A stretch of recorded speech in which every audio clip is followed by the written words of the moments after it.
जय हिंद दोस्तों, Mumbai plus news में आप सभी का स्वागत है। दोस्तों, इस वक्त हमारे साथ दीपक महेश्वरी जी है, जो चीतागम के एक सोशल वर्कर है।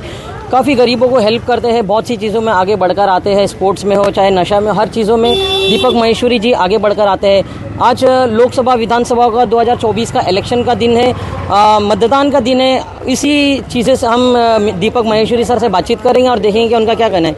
दीपक सर, आपका स्वागत है मुंबई प्लस न्यूज़ में। आज लोकसभा विधानसभा 2024 का मतदान का दिन है, उसके बारे में आप क्या कहना चाहेंगे? सबसे पहले तो नमस्कार। आपने एक वाक्य बोला कि गरीबों की, मेरी जनता गरीब नहीं है, मेरी जनता सक्षम है, लेकिन जहाँ ज़रूरत पड़ती है वहाँ हम मदद करते हैं। तो जनता हमारी है, इसमें से हमें कोई गरीब नहीं है, हम सब सक्षम हैं। दूसरा, आज का मतदान मेरे ख्याल से इस बार अणुशक्ति नगर में जो वोट नहीं गिरे वैसा वोट गिरने की संभावना है, क्योंकि सुबह जब 7 बजे की जो शुरुआत हुई थी वो इतनी बड़ी तादाद से हुई थी कि लोग बाग लाइन में ही खड़े थे, और मेरे ख्याल से वोट देने को पहुंचने तक उनको 1 से 1.5 घंटा लग रहा है। तो मतलब जो शुरुआत हुई बहुत अच्छी हुई है, और संख्या मेरे ख्याल से 55% 60% तक क्रॉस करने की संभावना है इस बार। और आज मेरा सबसे एक ही निवेदन है कि आप अपने इस बहुमूल्य वोट को ज़रूर डालिए, घर पे मत बैठिए। जितना वोट डालोगे ये आपके लिए, अपने लिए, अपने डेवलपमेंट के लिए और आपकी तरक्की के लिए, और आपका जो चहिता उम्मीदवार है उसको जिताने के लिए है। तो अपना मत ज़रूर डालिए, लेकिन इतना ज़रूर बोलूँगा कि धनुष बाण आपके संपर्क में है, आपके नज़दीक में है, और धनुष बाण के जो हमारे कैंडिडेट है राहुल शिवाड़े साहब, आप उनसे परिचित हैं, आप उनसे अपना काम कभी भी करवा सकते हैं, और डेफिनेटली कि इस 5 साल में तरक्की दिखेगी आपको। इतने आश्वासन में आपको मेरा विश्वास रखना है। दीपक सर, आपने अभी मुझे कहा था कि मेरी जनता जो है वो गरीब नहीं है। हमने और भी लोगों से बातचीत करी है, उन लोगों का महंगाई को लेके बहुत सी समस्या है, तो उस बारे में आप क्या कहना चाहेंगे? ऐसा है कि महंगाई तो हो रही है, मान्य है, लेकिन महंगाई उस रफ्तार से नहीं। अगर देखो यूके वगैरह आप देखोगे, अमेरिका देखोगे, जो महंगाई हुई है अपने देश में आज भी कंट्रोल में है। अगर उस तरह के जाएंगे तो शायद हम उसको झेल नहीं पाएंगे, लेकिन महंगाई बढ़ी है, लेकिन वैसे ही लोगों की आमदनियाँ भी बढ़ती जा रही है अब। तो मेरे ख्याल से महंगाई का इतना बड़ा इम्पैक्ट आएगा नहीं, लेकिन अगर ऐसा कुछ रहा हमारे इलाके में, हम खड़े हैं हमारी जनता के लिए, हर काम के लिए। दीपक सर, इस बार मोदी प्राइम मिनिस्टर का कहना था कि अब की बार 400 पार, आपका क्या कहना है इस बारे में? ऐसा है, बड़े लोग हैं, हमारे वरिष्ठ हैं, उनका जो निर्णय या उनकी जो संभावना है या उनका जो फेरा बना हुआ है वो उनको पता है। हम जो चीतागम का पट्टा है, ट्रॉम्बे का पट्टा है, उसका वर्णन आपको दे सकते हैं, बाकी आगे का मुश्किल है। पहली बार उद्धव ठाकरे जी चीतागम की सरजमी पर आए थे और लोगों से ये कहा था कि आपके बीच में मैं पहली बार आया हूँ, और मेरे को इससे पहले आने का मौका नहीं मिला क्योंकि एक बीच में एक बड़ी दीवार थी। वो दीवार के बारे में आप क्या कहना चाहेंगे? वो कौन सी दीवार थी? चीतागम से बीकेसी का रास्ता 60 साल लगा है, 60 साल। वो भी आज क्यों आए? क्योंकि आप भाइयों ने मोदी जी का जो वाक्य है उसको पकड़ के ये बोल दिया है कि हम उद्धव साहब को वोट देंगे। तो सिर्फ आपका वोट लेने आए हैं, सिर्फ आपका वोट, आपका काम करने नहीं आए हैं। जब 60 साल बीकेसी यहाँ तक लगा है तो आपका काम करने में अगले 60 साल लगेंगे,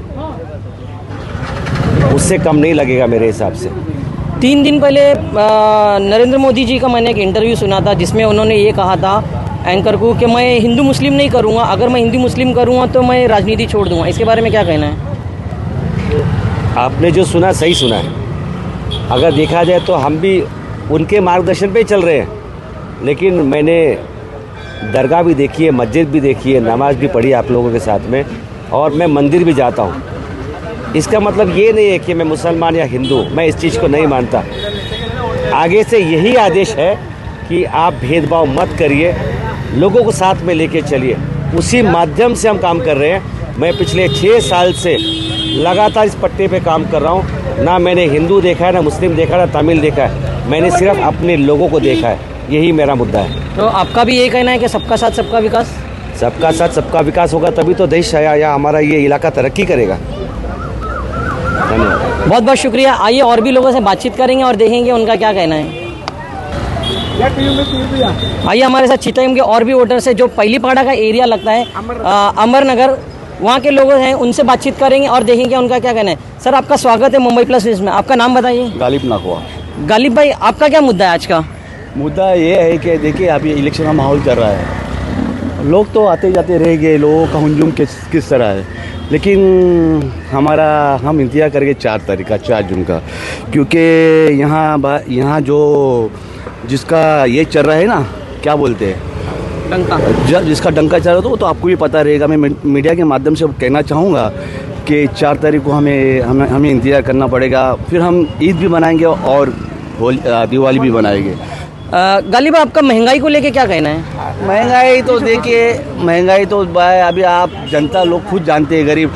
देखिए मोदी सरकार ने महंगाई सिर्फ अमीरों के लिए एक ही है, भाई गरीबों को तो एकदम मार ही दिया है। आज गरीब जो लोग हैं ना, जो बाज़ार में आज 500 रुपये भी लेके जाते हैं ना, तो 500 रुपये भी गरीब लोग के ये नहीं होता है, क्योंकि महंगाई इतनी चल रही है ना कि पूछो ही मत, कि महंगाई आसमान पे छू गई है। नरेंद्र मोदी का कहना था आपकी बार 400 पार, उसके बारे में क्या कहना चाहेंगे? नहीं, मैं तो बोलूँगा 400 पार नहीं, आपकी बार तड़ी पार। उद्धव ठाकरे जी आज चीता कैंप में पहली बार आए थे, उन्होंने स्पीच दिया, स्टेज शो दिया। उन्होंने कहा था कि चीता कैंप वाले और मेरे बीच में एक बड़ी दीवार थी, वो दीवार के बारे में क्या कहना चाहेंगे? हकीकत देखिए, चीता कैंप में पहली बार आए, लेकिन उसका चीता कैंप लोगों ने किस तरह स्वागत किया है वो आप लोगों ने देखे रहेंगे, कहाँ से कहाँ तक थे। और वाकई में जो उन्होंने जो स्पीच की ना, वाकई में बहुत बेहतरीन की है। और हमें पूरा यकीन है यहाँ मसाल जीत के आएगा ना, तो फिर देखिए आगे क्या होता है। देश किस तरह, अगर हमारे उद्धव साहब इधर से महाराष्ट्र से जीत के आते ना, तो इस देश के हालात देखिए। फिर 3-4 दिन पहले प्राइम मिनिस्टर ने एक इंटरव्यू दिया था, एंकर को ये कहा था कि अगर मैं हिंदू मुस्लिम करूंगा तो मैं राजनीति नहीं करूंगा। इसके बारे में क्या कहना चाहेंगे? देखिए, जब से कोरोना का पीरियड चल रहा था 2019 से, आप खुद देखे होंगे कि भाई इंसानों की कुछ अहमियत ही नहीं रही उस वक्त। 2019 से 2024 तक के इंसानों की कुछ अहमियत ही नहीं है। ऐसे मारे गए लोग कि अभी मैं आपको क्या बोलूँ, वक्त ही बताएगा। 4 जून का हमें इंतज़ार है, हम 4 जून का इंतज़ार करेंगे। आज नासिक में भी मतदान है, वहाँ के कुछ शेतकरी लोगों ने, एक छोटे से जिले के शेतकरी लोगों ने गले में कांधे का हार पहन के वोट डालने के लिए गए थे, और महंगाई के बारे में वो लोग कहीं ना कहीं एक इशारा दे रहे थे, तो उसके बारे में क्या कहना चाहेंगे? देखिए, शेतकरी लोगों को जितना जुलूम हुआ है ना, जो बीजेपी ने किया है, वो कोई पार्टी नहीं किया है। अभी वक्त ही बताएगा। 4 तारीख को जब इलेक्शन का जब निकाल सामने आएगा, तो शेतकरी देखिए किस तरह खुश हो गए। वो हमें इंतजार है बस सिर्फ 4 जून का। बहुत बहुत शुक्रिया गालिब भाई। आइए और भी लोगों से बातचीत करेंगे और देखेंगे उनका क्या कहना है। इस वक्त हम शिवसेना के ऑफिस में हैं, जो ट्रॉम्बे के इलाके में आता है। हमारे साथ में शिवसेना के एक कार्यकर्ता है, उनसे बातचीत करेंगे और देखेंगे क्या कहना है। सर आपका नाम बताइए और आप क्या पोस्ट पे, ये बताइए। मैं संदीप भोईर, शिवसेना अणुशक्ति नगर विधानसभा सह संगठक हूँ और शिवसेना पलूस कडेगांव जिला सांगली का संपर्क प्रमुख हूँ। संदीप भाई, आपका क्या मुद्दा है? देखो, इस वक्त देश में जो बढ़ती हुई महंगाई है, फिर जो महिलाओं पे होने वाले अत्याचार है और जातीय हिंसाचार, ये प्रमुख मुद्दे हैं। खास करके इन्होंने जो पूरे देश में हिंदू मुस्लिम लगाने की जो कोशिश की, और इसी तरह अगर चलता रहा तो देश के लिए आगे बढ़ के बहुत खतरा है। महंगाई को लेकर आपका क्या कहना है? महंगाई मतलब कांग्रेस के टाइम सिलेंडर 400 रुपये मिलता था, अभी वो लगभग 1100 के ऊपर गया, मतलब लगभग 300% बढ़ गया। ये महंगाई तो एकदम हद हो गई। गरीब जो रोज़मर्रा की ज़िंदगी जीने वाले हैं, उनके लिए तो काफ़ी तकलीफ है। प्रधानमंत्री नरेंद्र मोदी का ये कहना था कि अब की बार 400 पार। ये तो बहुत घातक चीज़ है। इनकी जो विचारधारा है वो हिटलर शाही की तरफ जा रही है, यानी कि 2/3 मेजॉरिटी लेके ये लोग भारतीय संविधान को ख़त्म करना चाहते हैं, और संविधान ख़त्म करके हिटलर शाही की तरफ, राजाशाही की तरफ इनका प्रावधान है। और जो ये लोग बोलते हैं कि हिंदुत्व वगैरह, ये सब खोखला है, सब कहने की बात है। देखा जाए तो ये हिंदुत्ववादी भी नहीं है, क्योंकि उन्होंने राम मंदिर का जो उद्घाटन किया, हिंदू धर्म के हिसाब से जो पूजा करता है, यानी कि कोई भी नए वास्तु की पूजा की जाती है, तो उस टाइम अपनी सहचरणी यानी कि अपनी पत्नी साथ में होना जरूरी है। अभी इनकी तो कोई पत्नी नहीं, फिर भी इन्होंने उद्घाटन किया। दूसरी बात, वो वास्तुपूर्ण होनी चाहिए, वास्तुपूर्ण भी नहीं हुई थी, यानी कि हिंदू धर्म भी ये लोग मानते नहीं। दूसरी बात, जो महीने में हुआ था पौष महीना, तो उसमें कोई भी शुभ काम नहीं किया जाता हिंदू धर्म के हिसाब से, तो अब किस हिंदुत्व की बात करते हैं। दूसरी बात, इन्होंने जो चंदा लिया है इलेक्ट्रल फंड, गोमांस इलेक्ट्रल बॉन्ड जो लिया है, वो तो गोमांस बेचने वाले कंपोनेंट से लिया है। अभी आप बोलते कि हम गो हत्या नहीं करते, तो जो गोमांस बेचते हैं उनका चंदा चलता है, पाकिस्तानी कंपोनेंट का चंदा चलता है। तो इस तरह से ये सब खोखला है, सब झूठ पे बातें हैं, यानी कि जुमलेबाज है लोग, कुछ नहीं कर पाते थे। आप राम मंदिर की बात कहे थे, तो राम मंदिर को बहुत से लोगों को इनविटेशन दिए थे, उद्धव ठाकरे जी को नहीं दिए थे, इसके बारे में क्या कहना चाहेंगे? कैसे है, ये तो नकली हिंदुत्ववादी है। अभी देखा जाए, उद्धव साहब ने अपना चिताका में जो सभा हो उसमें कहा, हिंदुत्व की व्याख्या बोली है। हमारा हिंदुत्व साफ है कि हाथ को काम मिलना चाहिए, ये हमारा हिंदुत्व है, और जातीय सलोखा रहना चाहिए। जो शिवाजी महाराज को या बाला साहब ठाकरे को अभिप्रेत था हिंदुत्व, वो हमारा हिंदुत्व है। अभी शिवाजी महाराज के टाइम में भी अनेक सरदार मुस्लिम थे जो कि महत्वपूर्ण जवाबदारियाँ मतलब करते थे, उसमें जात पात का कोई सवाल नहीं आता है। उद्धव ठाकरे जी जब चीतागेम में पहली बार आए थे, तो वहाँ के लोगों से ये कहा था कि मेरे और आपके बीच में एक दीवार थी जो हमें मिलने नहीं दे रही थी। वो दीवार के बारे में आप क्या कहना चाहेंगे?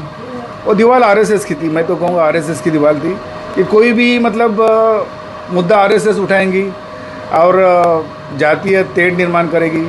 अभी लोग समझ गए, हम भी समझ गए, हम शिवसेना भी समझ गई कि इनके पीछे लग के फ़ायदा नहीं, अपने को हिंदू मुस्लिम एक होके अपना देश का विकास करना है, बस ये बात है। संदीप जी, 3 दिन पहले प्रधानमंत्री नरेंद्र मोदी ने एक न्यूज़ रिपोर्टर को इंटरव्यू देते हुए ये कहा था कि मैं हिंदू मुस्लिम नहीं करता हूँ, अगर मैं हिंदू मुस्लिम करने लगा तो मैं राजनीति छोड़ दूँगा।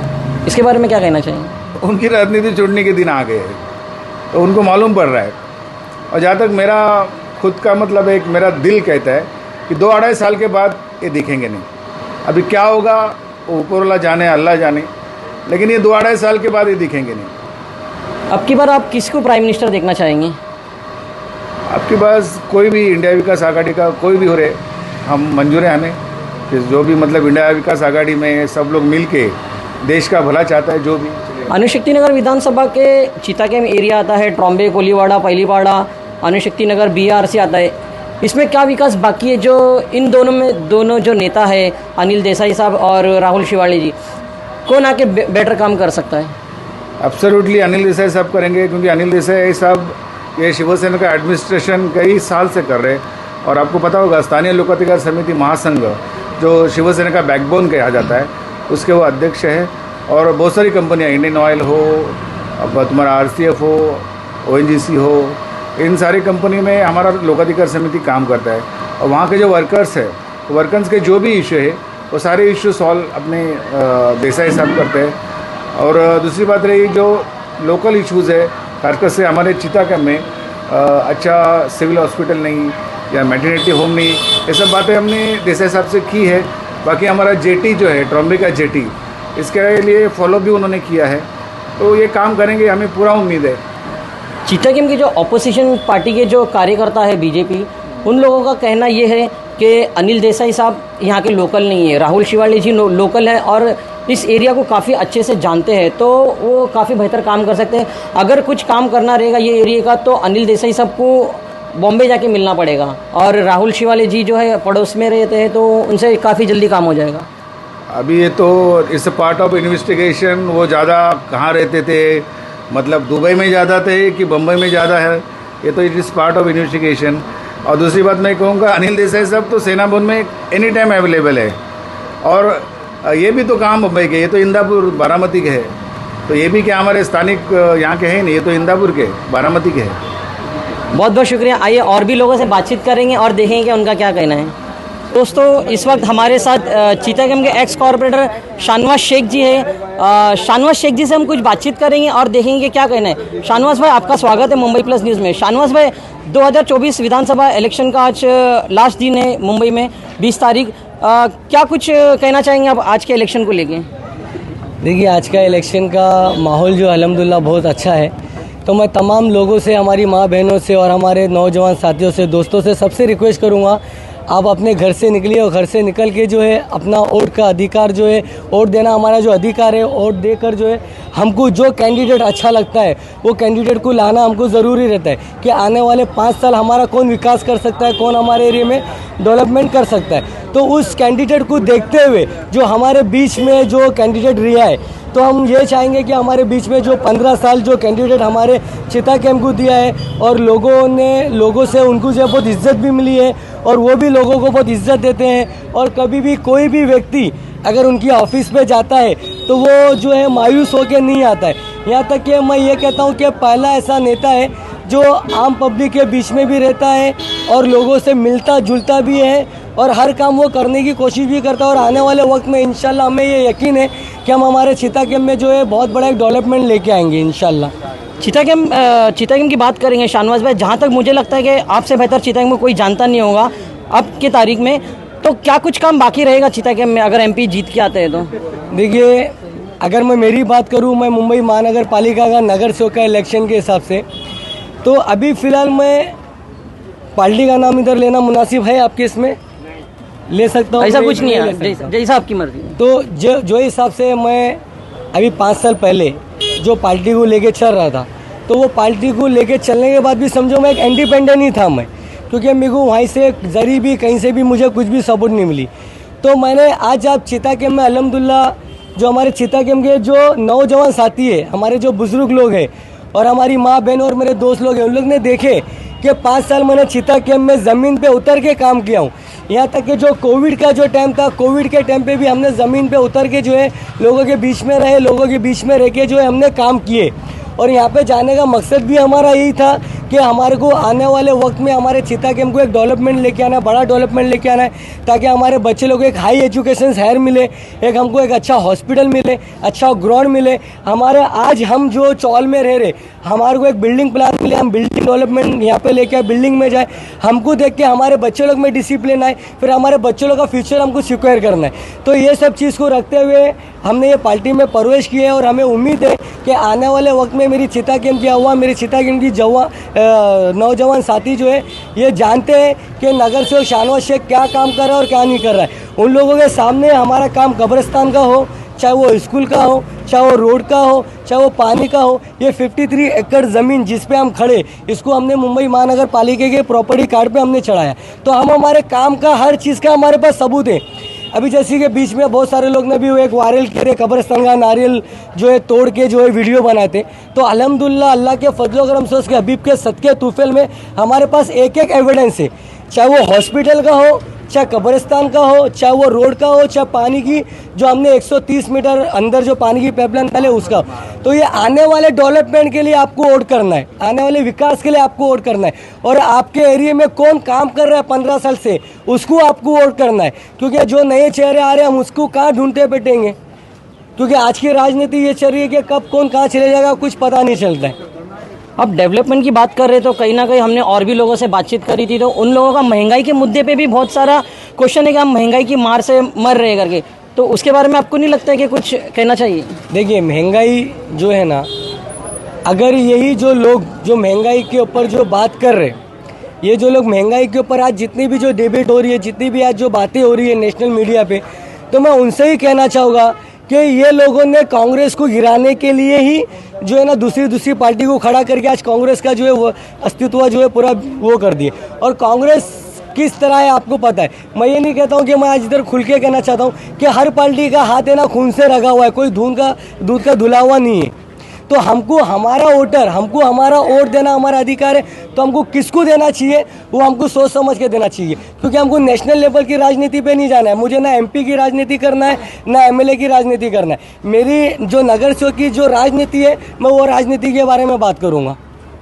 प्रधानमंत्री नरेंद्र मोदी का ये कहना था कि अब की बार 400 पार, बट जो कांग्रेस का कहना है कि अब की बार बीजेपी तड़ी पार, क्या कहना चाहेंगे? देखो, इसके ऊपर मैं कुछ भी कमेंट नहीं करूँगा।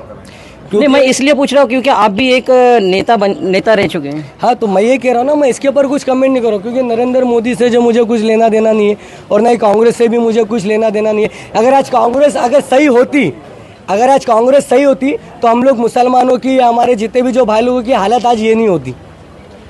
उद्धव ठाकरे जी चीतागढ़ में जब पहली बार आके भाषण दिए थे स्टेज शो में, तो उन्होंने ये कहा था कि मेरे और आपके बीच में एक बहुत बड़ी दीवार थी जो मुझे मिलने नहीं दे रही थी। वो दीवार के बारे में आप क्या कहना चाहेंगे, कौन हो सकता है वो? देखो ये पॉलिटिकल जुमला है, अभी लोगों के पास आना है, लोगों के पास आके वोट लेना है, तो ये एक जुमला है कि उससे पहले जो है चीतागढ़ में इनको नज़र नहीं आएगा। जब आपका एक एमपी, आपके एक एमपी के इलाके में कितना एरिया आ रहा है सबको पता है, तो उसमें एक चीतागढ़ में इलाका वो भी है, उनको पता है वो। तो एक जो है ये जो एक जुमला है ये कि दीवार थी, ये सब जुमले पे ना जाओ, जुमलेबाजी पे ना जाओ। आज इनको हमारी वोटर्स की ज़रूरत पड़ रही, कल तक हमारे वोटर की ज़रूरत नहीं थी। आज यही लोग जो असेंबली के अंदर, पार्लियामेंट के अंदर जीतने के बाद फ़ख्र से कह रहे थे कि हमारे बाप दादा के ऊपर हमको फ़ख्र है कि इसमें हमारा हाथ था। तो हम क्या क्या बोलना चाहेंगे, अभी बोलना चाहेंगे तो बहुत कुछ है, और इलेक्शन का माहौल है। बस मैं हमारे लोगों से, पूरी चीतागढ़ की अवाम से और जितने भी हिंदुस्तान की अवाम है उनसे यही कहूँगा कि वोट देना अपना अधिकार है। आपके एरिया में जो कैंडिडेट खड़ा है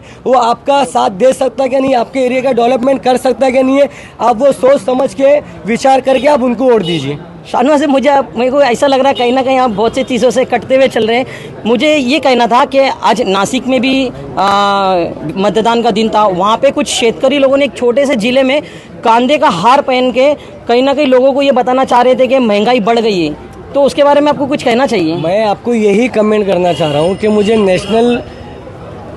जो है एमपी इलेक्शन से, एमएलए इलेक्शन से मुझे मतलब नहीं है। मुझे नगर सेवक हूँ मैं, तो मुझे नगर सेवक के हिसाब से ही मैं बात करूँगा। नहीं, मैं ऐसे कुछ नहीं, मेरी बात सुनिए ना।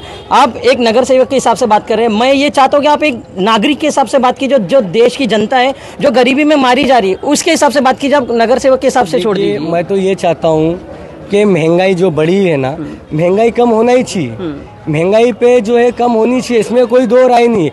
मगर ये महंगाई जो है तुम और मैं कम नहीं कर सकते। सुन लो, क्या भरोसा कि हम वोट उनको दे। आज जो महंगाई के नाम पे जो वोट मांग रहे, महंगाई हो गई बोल के आज हम उनको वोट देते। आप आश्वासन देते मुझे कि कल के दिन वो महंगाई कम कराएंगे बोल के, तुम आश्वासन देते, लिख के देते, एग्रीमेंट पेपर पे सिग्नेचर करके देते। एग्रीमेंट पेपर पे तो कोई भी सिग्नेचर करके नहीं, तो फिर मैं भी नहीं बोल सकता ना कुछ भी, मैं भी नहीं बोल, क्योंकि ये राजनीति है, सियासत है। अपनी राजनीति कुर्सी पे बैठने के लिए, राजनीति करने के लिए, सियासत करने के लिए कोई भी जुमला कर सकता है, जुमलेबाजी कोई भी कर सकता है। मगर मैं ये कह रहा हूँ कि अपनी पूरी चीतागढ़ की अवाम से, नागरिक से, हिंदुस्तान की नागरिक से, अवाम से ये कह रहा हूँ कि आपको जो लगता है कि आपके एरिया का, आपके क्षेत्र का जो विकास कर सकता है, वो उनको वोट दीजिए। बिल्कुल। शाहनवाज भाई, हमने शिवसेना के उद्धव ठाकरे गढ़ से भी बात किया और बीजेपी वाले लोग से भी बात किए।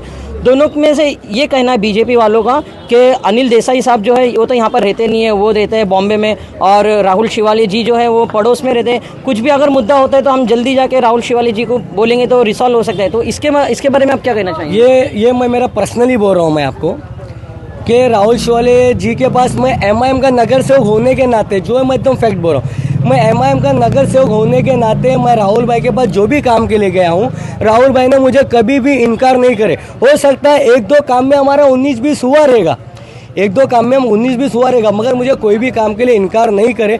और जब से मैं ये पार्टी ज्वाइन किया हूँ तब से मैं लगातार 3 से 4 महीना कंटिन्यू राहुल भाई के ऑफिस पे जा रहा हूँ। अब सच मानो झूठ मानो कि मैंने ऐसा एमपी पहली बार, क्योंकि मैं ज़्यादा मेरा आना जाना नहीं था, मैं मेरे काम के लिए आता जाता था, मैंने ऐसे एमपी को पहली बार देखा कि हर एक इंसान को, चाहे वो हिंदू हो, मुस्लिम हो, दलित हो, क्रिश्चियन हो, हर एक मुसलमान को आदमी रिस्पेक्ट देता है और हर एक आदमी का वो काम करता ही है।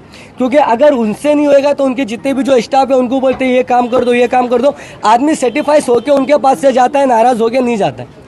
कांग्रेस का ये कहना था कि हम धर्म के नाम पे, नरेंद्र मोदी तो धर्म के नाम पे वोट मांग रहे हैं, बट 3 दिन पहले नरेंद्र मोदी ने एक इंटरव्यू दिया था, एंकर को ये कहा था कि मैं हिंदू मुस्लिम नहीं करूँगा, अगर मैं हिंदू मुस्लिम करूँगा तो राजनीति छोड़ दूंगा। इसके बारे में क्या कहना? देखिए, मैं अभी भी बोल रहा हूँ, मुझे नरेंद्र मोदी से कोई हमदर्दी नहीं है, ना मुझे राहुल गांधी से कोई हमदर्दी है। हम एक हिंदुस्तानी नागरिक है, हमारा अधिकार है कि हमको जो कैंडिडेट अच्छा लगेगा हमको उसको वोट देना है। और मैं एक नगर सेवक होने के नाते ये कहूँगा कि जो काम करने में कितनी तकलीफ आती है ना, मुझे पता है, क्योंकि आज ये शिवसेना गढ़ मैंने जो ज्वाइन किया हो ना, आज ये ज्वाइन करने की वजह मेरे अपने लोग हैं। मुझे कोई हिंदू भाई परेशान नहीं किया, मुझे कोई दलित भाई परेशान नहीं किया, मुझे जो नॉर्मल, जो सोशल वर्कर, जो नॉर्मल जो मेरे मुस्लिम भाई लोग हैं वो परेशान नहीं करे। मुझे यही जो दूसरे जो हाई लेवल के जो सोशल वर्कर है और जो अलग पार्टी के जो लोग हैं, यही लोगों ने मुझे परेशान किया ना। मेरा गलती क्या है, मेरी कुछ गलती है, मेरी कुछ कसूर है। मैंने सिर्फ इसीलिए राजनीति में आया, इलेक्शन में मैं इसलिए खड़ा हूँ क्योंकि मैं लोगों की डेलीज पे जाता था, डोर टू डोर जाता था, क्योंकि उन लोगों का दर्द और दुख और तकलीफ को समझता था। उसीलिए मैंने फैसला किया था कि जब मैं इन लोगों का दुख और सुख जो है बांट सकता हूँ, तो मेरे को दूसरे की डेलीज पे जाने की क्या ज़रूरत है। जब मैं दूसरे के लिए मेहनत कर रहा हूँ, जब मेरी अवाम मेरे साथ में, और मुझे अवाम जो है मुझे वोट दे के नवाज सकती है, और अल्लाह का मैं शुक्र अदा करता हूँ, मेरे चिता कैंप की अवाम का मैं मरते दम तक भी शुक्रिया अदा नहीं कर सकता हूँ, क्योंकि उन्होंने मुझे प्यार और इज्जत से जो है मुझे यहाँ पे इलेक्शन में मुझे कामयाब किए, और मरते दम तक मैं उनका शुक्र अदा करता रहूँगा। और मैं जब तक राजनीति में हूँ, मैं मेरे चिता कैंप के आगे विकास के लिए काम करता रहूँगा, और मेरा मकसद सिर्फ मेरे चिता कैंप का डेवलपमेंट है। 2000 जून में जो रिज़ल्ट आना है लोकसभा विधानसभा इलेक्शन का, तो उसमें आप किसको प्राइम मिनिस्टर देखना चाहेंगे?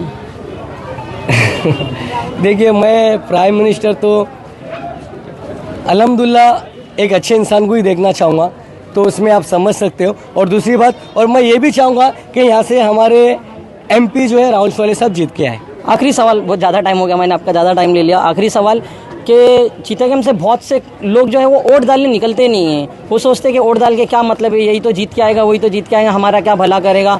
तो उन लोगों को बाहर निकालने के लिए आप क्या कहना चाहेंगे? देखिए, सबसे पहले मैं हमारे जो लोगों की जो खामी बताऊंगा। अभी आप सच मानो, मैंने कम से कम 25 से 30 इलेक्शन वोटर ID, जो जूना इलेक्शन वोटर ID है, उसको नया इलेक्शन वोटर ID उन लोग ने अपडेट नहीं कराए। हमने मस्जिदों में ऐलान कराए, आइडियल स्कूल में हमने कैंप लगाए, स्टार स्कूल में हमने कैंप लगाए, यहाँ तक कि रोडों पे हमने कैंप लगाए, और यहाँ तक कि हम लोग ने खुद पर्सनली जा के बोले कि जिसका भी जूना वोटर ID है उसको अपडेट कर लो बोल के। आज नहीं अपडेट करने की वजह से आज ये दिन आ रहा है कि हमारे कितने भी जो मुस्लिम जो वोटर्स है उनके बहुत सारी ID जो है अपडेट नहीं है, और ये हमारे लोगों की गलती है, उन लोगों की गलती नहीं। वो लोग हमारे घर तक भी आ रहे। अगर हम लोग बोलेंगे ना कि वहाँ पे राशन बट रहा तो फटाफट भागेंगे, मगर इलेक्शन वोटर ID अपडेट करने के लिए नहीं जाएंगे, क्योंकि ये अपना हक है, अपना अधिकार है। बहुत बहुत शुक्रिया शाहनवाज जी। दोस्तों, तो आइए और भी लोगों से बातचीत करेंगे। शाहनवाज जी से हमने बातचीत करें, उन्होंने काफ़ी हद तक बहुत से बेहतर आंसर दिए जो चिता कैंप के लोगों के लिए भलाई का सामान हो सकते हैं। कैमरा पर्सन कादर हुसैन के साथ मोहम्मद वसीम, मुंबई प्लस।